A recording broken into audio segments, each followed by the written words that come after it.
വെറും 3 മിനിറ്റ് കൊണ്ട് നമ്മുടെ ഷുഗർ ലെവൽ ഒരു 50 മില്ലിഗ്രാം പെർ ഡെസിലിറ്റർ കുറച്ചാലോ? അങ്ങനെ പറ്റുമോ? തീർച്ചയായിട്ടും പറ്റും. അതിനുള്ളൊരു ടെക്നിക്കും പറഞ്ഞുതരാം, അതേപോലെ തന്നെ അതിനെടുക്കേണ്ട ഡയറ്റും ഞാൻ പറഞ്ഞുതരാം. ചില സമയങ്ങളിൽ നമ്മളിപ്പോൾ സർജറി ചെയ്യേണ്ട ആവശ്യം ഉണ്ടാവാം. അതായത് ഇപ്പോൾ കാറ്ററാക്റ്റ് പോലുള്ള തിമിരത്തിൻ്റെ സർജറി, അല്ലെങ്കിൽ വേറെ എന്തെങ്കിലും ഒരു മുറി ഉണങ്ങാത്തത് കൊണ്ട് അവർക്ക് വേറെ എന്തെങ്കിലും സർജറി ചെയ്യാൻ പറ്റാത്തൊരു സിറ്റുവേഷൻ. അപ്പോൾ ഷുഗർ കൺട്രോളിലല്ല എന്നുള്ളത് കൊണ്ട് അതിങ്ങനെ പെൻഡിങ് ആയിട്ട് നിൽക്കുന്നവരുണ്ട്. അപ്പോൾ എമർജൻസി ആയിട്ട് ഉടനടി ഒരു 2-3 ദിവസത്തിനുള്ളിൽ തന്നെ ഷുഗർ ഒന്ന് കുറയ്ക്കണം എന്ന് ആഗ്രഹിക്കുന്നവർ തീർച്ചയായിട്ടും ഈ ഒരു മെത്തേഡ് ട്രൈ ചെയ്യാവുന്നതാണ്.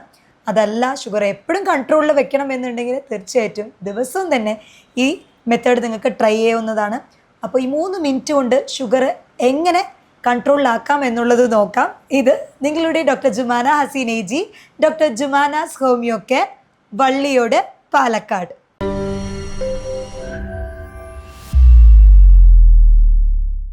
ഷുഗർ കുറയ്ക്കാനായിട്ട് എല്ലാവരും ചെയ്യുന്നത് ചോറ് അല്ലെങ്കിൽ അരിഭക്ഷണം ഒഴിവാക്കിയിട്ട് അതിന് പകരം ചപ്പാത്തി കൂടുതലായിട്ട് കഴിക്കും. ഞങ്ങൾ രാത്രി ചോറ് കഴിക്കില്ല, പക്ഷേ ചപ്പാത്തി മാത്രമാണ്. അങ്ങനെ ഒരു മിഥ്യാധാരണ കൂടി നമ്മുടെ നാട്ടിലുള്ളവർക്കുണ്ട്. അതായത് ചോറിന് പകരം ഷുഗറാണ് എന്നുണ്ടെങ്കിൽ, അല്ലെങ്കിൽ പ്രമേഹമാണെന്നുണ്ടെങ്കിൽ നമുക്ക് ചപ്പാത്തി എടുത്തു കഴിഞ്ഞാൽ ഷുഗർ കൺട്രോളിൽ വരും എന്ന് വെച്ചിട്ടാണ്. അപ്പോൾ ചോറിന് പകരം ചപ്പാത്തി എടുത്തത് കൊണ്ടോ അല്ല നമ്മൾ പൊറോട്ട എടുത്തത് കൊണ്ടോ അതുകൊണ്ടൊന്നും ഒരിക്കലും ഷുഗർ കൺട്രോളിൽ വരാനായിട്ട് പോകുന്നില്ല. അതെല്ലാം തന്നെ കാർബ്സ് അല്ലെങ്കിൽ അന്നജത്തിൻ്റെ ആ ഒരു കാറ്റഗറിയിൽ തന്നെയാണ് പെടുക. അതിന് പകരം ഈ കാർബ്സ് കുറച്ചിട്ട് പ്രോട്ടീൻ അധികം അടങ്ങിയിട്ടുള്ള ഭക്ഷണം എടുക്കാനായിട്ട് ശ്രദ്ധിക്കാം. ഇനി നമ്മൾ പെട്ടെന്ന് ഇപ്പോൾ ഷുഗർ കൺട്രോളിൽ കൊണ്ടുവരണം, ഒരു 2 ദിവസത്തിനുള്ളിൽ 3 ദിവസത്തിനുള്ളിൽ തന്നെ ഒരു എമർജൻസി ആയിട്ട് തന്നെ നമുക്ക് ഷുഗർ ഫാസ്റ്റിംഗ് ബ്ലഡ് ഷുഗർ കൺട്രോളിൽ കൊണ്ടുവരണം, ഒരു 50 മില്ലിഗ്രാം പെർ ഡെസിലിറ്ററെങ്കിലും കുറയ്ക്കണം എന്നുള്ളവർക്ക് തീർച്ചയായിട്ടും ഈ ഒരു ടെക്നിക്ക് ട്രൈ ചെയ്യാവുന്നതാണ്. High intensity interval training, HIIT എന്ന് പറയുന്നത്. അതായത് ഒരു 30 സെക്കൻഡ് നേരം അതിതീവ്രമായിട്ടുള്ള എക്സസൈസ്, അതായത് നമ്മുടെ ഹാർട്ട് ബീറ്റ് ഒരു 140 ബീറ്റ്സ് പെർ മിനിറ്റ് ആവത്തക്ക രീതിയിൽ, ഒന്നെങ്കിൽ അത് സ്കിപ്പിങ് ഭയങ്കര സ്പീഡായിട്ട് ചെയ്യാം, അങ്ങനെയല്ല എന്നുണ്ടെങ്കിൽ സ്പീഡായിട്ടുള്ള നടത്തം, അതും ഇല്ലാന്നുണ്ടെങ്കിൽ പുഷപ്സ് 20 പുഷപ്പ് എടുക്കാം, അല്ലെങ്കിൽ സ്ക്വാറ്റിംഗ് എന്ന് പറയും, ഇരുന്നുകൊണ്ട് 20 സ്ക്വാറ്റ് ചെയ്യുക, അപ്പം തന്നെ ജമ്പ് ചെയ്ത് എണീക്കുക. അങ്ങനെ സ്പീഡായിട്ടുള്ള വളരെ റാപ്പിഡായിട്ടുള്ള നല്ലോണം വേർക്കത്തക്ക രീതിയിലുള്ള ഒരു എക്സസൈസ് 30 സെക്കൻഡ് ചെയ്യുക. പിന്നെ ഒരു ഇൻ്റർവെൽ, ഒരു ഗ്യാപ്പ് 30 സെക്കൻഡ് ഇവിടെ അഗെയിൻ ഇത് റിപ്പീറ്റ് ചെയ്യുക. ഇങ്ങനെ ഒരു 4-5 വട്ടം ചെയ്ത് കഴിയുമ്പോൾ തന്നെ നിങ്ങളുടെ ഷുഗർ തീർച്ചയായിട്ടും ഒന്ന് ചെക്ക് ചെയ്ത് നോക്കിക്കോളൂ. ഒരു ഗ്ലൂക്കോമീറ്റർ ഉപയോഗിച്ച് ചെക്ക് ചെയ്ത് നോക്കിക്കഴിഞ്ഞാൽ നിങ്ങൾക്ക് തന്നെ അതിൻ്റെ വ്യത്യാസം മനസ്സിലാക്കാനായിട്ട് പറ്റും. പിന്നെ ഷുഗർ അല്ലെങ്കിൽ പ്രമേഹത്തിനെ സംബന്ധിച്ചിടത്തോളം നമ്മൾ എത്ര തന്നെ ഒരു ഇൻസ്ട്രക്ഷൻ കൊടുത്താലും നമ്മൾ അവനവൻ തന്നെ വിചാരിച്ചാൽ മാത്രമേ അതൊരു കൺട്രോളിൽ വെക്കാനായിട്ട് സാധിക്കുള്ളൂ. അപ്പോൾ അതിന് നിങ്ങൾക്ക് ഏറ്റവും ബെസ്റ്റായിട്ടുള്ള, എല്ലാ ദിവസവും നമുക്ക് ഫാസ്റ്റിംഗ് ബ്ലഡ് ഷുഗർ ലാബിൽ പോയി ചെക്ക് ചെയ്യുക എന്നുള്ളത് പോസിബിൾ അല്ല. അപ്പോൾ ഇപ്പോൾ ഗ്ലൂക്കോമീറ്റേഴ്സ് അവൈലബിൾ ആണ്. നമുക്ക് തന്നെ സ്വന്തം കയ്യിൽ നമുക്ക് ഒരു ചെറിയ നീഡിലിൽ പ്രിക്ക് ചെയ്ത് കുത്തിയിട്ട് നമുക്ക് ബ്ലഡിൽ ചെക്ക് ചെയ്യാവുന്നതാണ് ഗ്ലൂക്കോസ് എന്താ ലെവൽ എന്താണെന്നുള്ളത്. അപ്പോൾ അത് മോണിറ്റർ ചെയ്യുക. അതായത് രാവിലെ നമ്മളൊരു ഡയറി പോലെ നോട്ട് ചെയ്തിട്ട് അതിൽ ഡേറ്റ് മെൻഷൻ ചെയ്യുക, അതേപോലെ തന്നെ ടൈം, എപ്പോഴാണ് ഭക്ഷണം കഴിച്ചതിന് ശേഷമാണോ രാവിലെ വെറും വയറ്റിലാണോ എന്നുള്ളത്, ഡേറ്റ്, ടൈം, എന്താണ് ഷുഗറിൻ്റെ ലെവലും കൂടെ നോട്ട് ചെയ്യുക. അപ്പോൾ അങ്ങനെ ആകുമ്പോൾ നമുക്ക് എന്തൊക്കെ ഭക്ഷണം കഴിക്കുമ്പോഴാണ് ഇത്തിരി ഷുഗർ ഹൈപ്പ് വരുന്നത്, അതെങ്ങനെ നമുക്ക് കുറയ്ക്കാനായിട്ട് പറ്റും, ഏതൊക്കെ ടൈമിലായിരുന്നു ഷുഗർ കൺട്രോൾ ഇരുന്നത് എന്നുള്ളത് നമുക്ക് തന്നെ നമ്മുടെ ഒരു ഹെൽത്തിനെ കുറിച്ച് അല്ലെങ്കിൽ നമ്മുടെ ഷുഗർ ലെവലിനെ കുറിച്ച് ഒരു ഐഡിയ കിട്ടാൻ ഏറ്റവും പ്ലസ് ആയിട്ടുള്ള ഒന്നാണ് ഒരു സെൽഫ് ഡയറി, സെൽഫ് അസസ്മെൻറ്റ് എന്ന് പറയുന്ന ഗ്ലൂക്കോമീറ്റർ ഉപയോഗിച്ച് നമുക്ക് ഡയറിയിൽ നോട്ട് ചെയ്യുന്ന ചില കാര്യം. അതേപോലെ അന്നജം നമ്മൾ പരമാവധി ഒഴിവാക്കാനായിട്ട് പറഞ്ഞു. അന്നജം ഒഴിവാക്കുമ്പോൾ തന്നെ, അതായത് കീറ്റോ ഡയറ്റ് പോലുള്ള ഡയറ്റ് അല്ലെങ്കിൽ ഓൾമോസ്റ്റ് അതിന് ഈക്വലായിട്ട് അത് പരമാവധി ഒഴിവാക്കിയാൽ തന്നെ നിങ്ങൾക്ക് നല്ല ഡിഫറൻസ് കണ്ടെത്താനായിട്ട് സാധിക്കും.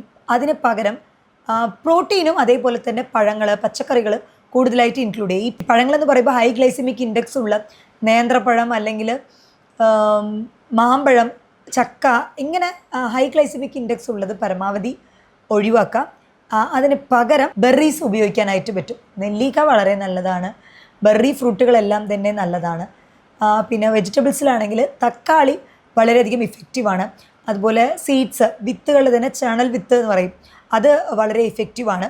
നമ്മുടെ വെയിറ്റ് ലോസ് ചെയ്യാനും അതേപോലെ തന്നെ ഷുഗർ കൺട്രോളിൽ കൊണ്ടുവരാനായിട്ടൊക്കെ വളരെ ഹെൽപ്ഫുള്ളാണ്.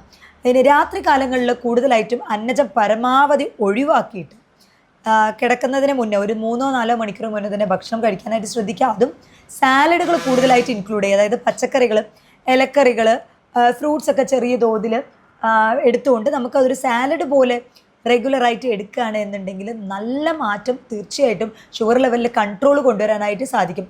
ഇപ്പോൾ 50 മില്ലിഗ്രാം പെർ ഡെസിലിറ്റർ എന്ന് പറയുമ്പോൾ നല്ലൊരു ഇപ്പോൾ 200-250 ഹൈപ്പ് ഉണ്ട് എന്നുണ്ടെങ്കിൽ അത് അത്രയ്ക്കും കുറഞ്ഞു വരും.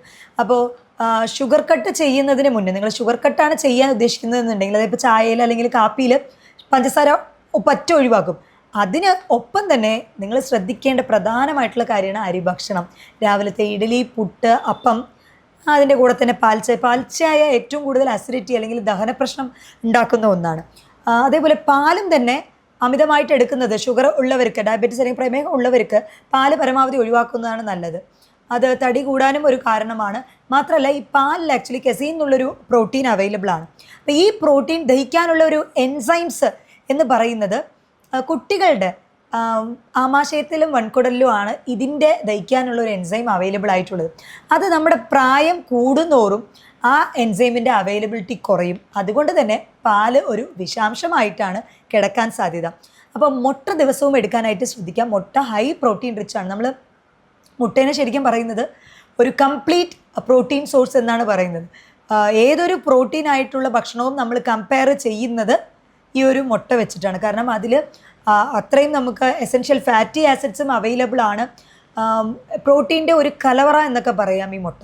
അപ്പോൾ ദിവസവും 1-2 മുട്ട എടുക്കാം. അതിലും എഗ് വൈറ്റ് വളരെയധികം നല്ലതാണ്.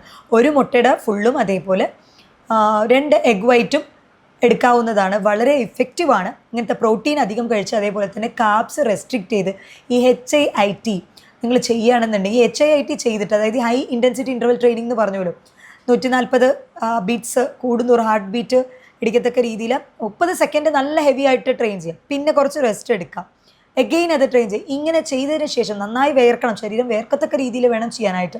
വളരെ സ്ലോ വാക്കിംഗ്, അങ്ങനെ സ്ലോ ജോഗിങ് അങ്ങനെയല്ല, സ്പീഡായിട്ട് ഓടുക, സ്പീഡായിട്ടുള്ള നടത്തം, സ്കിപ്പിംഗ് ഒക്കെയാണ് വളരെ ഇഫക്റ്റീവ് ആയിട്ടുള്ളത്. എന്നിട്ട് നിങ്ങൾ നിങ്ങളുടെ ബ്ലഡ് ഗ്ലൂക്കോസ് ലെവൽ ഒന്ന് ഗ്ലൂക്കോമീറ്ററിൽ ചെക്ക് ചെയ്ത് നോക്കൂ. തീർച്ചയായിട്ടും നിങ്ങളുടെ ഇന്നലെ എടുത്ത തലേദിവസം അല്ലെങ്കിൽ മുന്നേ എടുത്ത ഫാസ്റ്റിംഗ് ബ്ലഡ് ഷുഗർ അല്ലെങ്കിൽ PPBS പോസ്റ്റ് പ്രാൻഡിയൽ ബ്ലഡ് ഷുഗറിനേക്കാളും കുറവായിട്ട് തന്നെയായിരിക്കും വന്നിട്ടുണ്ടാവുക. എന്നാൽ ഇത് വെച്ച് മാത്രം നമുക്ക് ഇപ്പോൾ നമ്മളൊരു ഫിസിഷ്യനെ കാണിക്കുകയാണ്, ഒരു ഡോക്ടറെ കാണിക്കുകയാണ്, ആ ടൈമിൽ എൻ്റെ ബ്ലഡ് ഗ്ലൂക്കോസ് ലെവൽ കൺട്രോൾ വന്നു, ഇനി ഞാൻ മരുന്ന് എടുക്കുന്നില്ല എന്ന് പറയാൻ പറ്റില്ല. കാരണം നമുക്ക് നമ്മുടെ ശരീരത്തിൽ ഗ്ലൂക്കോസ് കൺട്രോളിലാണോ എന്ന് അറിയാനുള്ളത് ഫാസ്റ്റിംഗ് ബ്ലഡ് ഷുഗർ വെച്ചിട്ടല്ല. അത് ഞാൻ എൻ്റെ അടുത്ത് വരുന്ന പേഷ്യൻസിൻ്റെ അടുത്തും സ്ഥിരമായി പറയുന്ന ഒരു കാര്യമാണ്. തലേദിവസത്തെ ഭക്ഷണം, 2-3 ദിവസത്തെ നിങ്ങളുടെ വർക്കൗട്ട്സ്, ഇതിനെയൊക്കെ ബേസ് ചെയ്തിട്ടായിരിക്കും ഫാസ്റ്റിംഗ് ബ്ലഡ് ഷുഗർ എന്ന് പറയുന്നത്.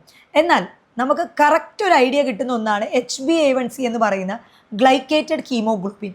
അതായത് 3 മാസത്തെ നമ്മുടെ രക്തത്തിൽ, അതായത് നമ്മുടെ ചുവന്ന അണുക്കളിൽ എത്ര ഗ്ലൂക്കോസ് പറ്റിപ്പിടിച്ചിട്ടുണ്ട് എന്നുള്ളത് വളരെ ക്ലിയർ ആയിട്ട് കിട്ടും. ഈ HbA1c 6-നുള്ളിൽ ഉണ്ടെന്നുണ്ടെങ്കിൽ, അതായത് 5-നുള്ളിലൊക്കെയാണ് നോർമൽ ആയിട്ടുള്ള ഒരു ഹെൽത്തി ആയിട്ട് ആരോഗ്യമായിട്ടുള്ള ഒരാളുടെ HbA1c എന്ന് പറയുന്നത് 5-നുള്ളിലായിരിക്കും. ഇത് 6-ന് മുകളിലാണ് എന്നുണ്ടെങ്കിൽ ബോർഡർ ലൈൻ പ്രീ ഡയബറ്റിക്, അതായത് ഡയബറ്റീസ് ഫ്യൂച്ചറിൽ വരാൻ സാധ്യതയുണ്ട് എന്നാണ് അർത്ഥം. ഇനി 7, 8, 9 ഒക്കെ ആണെന്നുണ്ടെങ്കിൽ തീർച്ചയായിട്ടും ഡയബറ്റിക് ആണ് എന്ന് തന്നെയാണ് അർത്ഥം. 11, 12 ഒക്കെ ആണെങ്കിൽ ഔട്ട് ഓഫ് കൺട്രോൾ ആണത്, ഗുഡ് കൺട്രോളിലല്ല. അപ്പോൾ അതിനനുസരിച്ച് വേണം നമ്മൾ മരുന്നുകളുടെ ആ ഒരു ഇൻടേക്ക് മാറ്റി പിടിക്കാനായിട്ട്.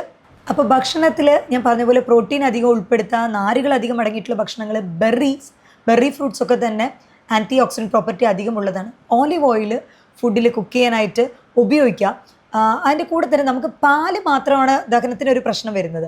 പക്ഷേ കേർഡ്, യോഗട്ട് എന്ന് പറയുമ്പോൾ ശ്രദ്ധിക്കണം, സ്വീറ്റനിങ് അല്ലാണ്ട്, അതായത് അതിൽ ആർട്ടിഫിഷ്യൽ സ്വീറ്റനിങ് ആയിട്ടുള്ള ഒന്നും തന്നെ കൃത്രിമ പഞ്ചസാര ഒന്നും ആഡ് ചെയ്യാത്ത ടൈപ്പിലുള്ള യോഗട്ട് ആണെന്നുണ്ടെങ്കിൽ തീർച്ചയായിട്ടും എഫക്റ്റീവാണ്. ഗ്രീക്ക് യോഗട്ടൊക്കെ വളരെ നല്ലതാണ്, ഗട്ട് ഹെൽത്തിന് വളരെ നല്ലതാണ്.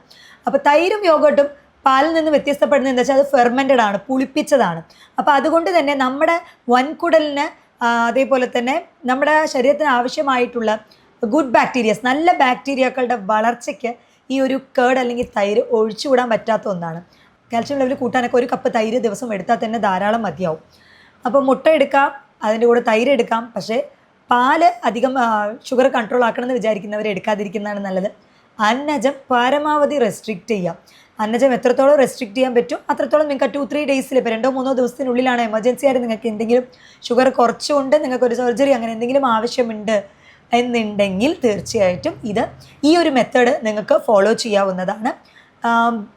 മെഡിസിൻസ് എടുക്കുന്നവർ, അതായത് ഇപ്പോൾ ഡയബറ്റീസിന് ഷുഗറിന് മെഡിസിൻസ് എടുക്കുന്നവർ സ്ഥിരമായിട്ട് ഇങ്ങനെ കീറ്റോ ഡയറ്റിലോട്ട് പോകരുത്. കാരണം ഞാൻ പല വീഡിയോകളിലും പറഞ്ഞിട്ടുണ്ട്, ഹൈപ്പോഗ്ലൈസമിക് കണ്ടീഷൻ, അതായത് നമ്മുടെ ഷുഗർ ബ്ലഡ് ലെവലിൽ 40 മില്ലിഗ്രാം പെർ ഡെസിലിറ്ററിലും കുറഞ്ഞു കഴിഞ്ഞാൽ ബ്രെയിൻ്റെ ഫങ്ഷനിങ് പ്രോപ്പർ ആവില്ല, സംസാരിക്കാൻ കിട്ടില്ല, നമ്മൾ ആകെ ഡിസോറിയൻറ്റഡ് ആവും. അതായത് നമ്മുടെ എന്താണ് പറയുന്നത് നമുക്ക് തന്നെ അറിയില്ല. അപ്പോൾ അങ്ങനത്തെ കണ്ടീഷൻസ് വരാതിരിക്കട്ടെ. അപ്പോൾ ഹൈപ്പോഗ്ലൈസമിക് ആവാതിരിക്കാൻ ശ്രദ്ധിക്കണം. അതിനാണ് ഗ്ലൂക്കോമീറ്ററിൽ പ്രോപ്പറായിട്ട് നിങ്ങളുടെ ഗ്ലൂക്കോസ് മോണിറ്റർ ചെയ്യാനായിട്ട് പറയുന്നത്. 40 അല്ലെങ്കിൽ 50 ആ ഒരു ലെവലിൽ ഇറങ്ങി വരുന്നുണ്ട് എന്നുണ്ടെങ്കിൽ അപ്പം തന്നെ നമുക്കൊരു ചോക്ലേറ്റ് എന്തെങ്കിലും കഴിച്ച് ഷുഗർ ഹൈപ്പ് ആക്കാൻ പറ്റാവുന്നതാണ്. കാരണം ഹൈപ്പോഗ്ലൈസമിക് അത്രയ്ക്കും ഡേഞ്ചറസ് ആണ്. ഷുഗർ കൂടിയ ഉടനെ നമുക്ക് ബ്രെയിനിന് ഡേഞ്ചർ ഒന്നും വരില്ല. ക്രമേണ അത് കിഡ്നീനെ എഫക്റ്റ് ചെയ്യും, ക്രമേണ അത് കണ്ണിനെ റെറ്റിനോപ്പതി എഫക്റ്റ് ചെയ്യും, ക്രമേണ അത് ഞരമ്പുകളെ എഫക്റ്റ് ചെയ്യുന്നല്ലാണ്ട് ഇമ്മീഡിയറ്റ്ലി മരണം സംഭവിക്കാവുന്ന ഒന്നല്ല ഈ ഷുഗർ കൂടുക എന്ന് പറയുന്നത്. ഡയബറ്റിസ് മെലിറ്റസ് ഷുഗർ കൂടുക എന്ന് പറയുന്നത്. പക്ഷേ ഹൈപ്പോഗ്ലൈസീമിക് അങ്ങനെയല്ല, നേരെ തിരിച്ചാണ്. അപ്പോൾ ഇൻസുലിനൊക്കെ ഇഞ്ചെക്റ്റ് ചെയ്യുന്നവർ ഇതൊക്കെ ഒന്ന് ശ്രദ്ധിച്ച് വേണം ഈ ഒരു ഡയറ്റ്, കീറ്റോ ഡയറ്റ് പോലുള്ള ഡയറ്റുകൾ ഫോളോ ചെയ്യാനായിട്ട്. അപ്പോൾ ഈ വീഡിയോ നിങ്ങൾക്ക് ഉപകാരപ്രദമായി എന്ന് വിചാരിക്കുന്നു. മറ്റൊരു ഹെൽത്ത് ടോപ്പിക്കുമായിട്ട് വീണ്ടും കാണാം. ഇത് നിങ്ങളുടെ doctor Jumana Haseen AG, doctor Jumana's homeo care, Valliyode, Palakkad.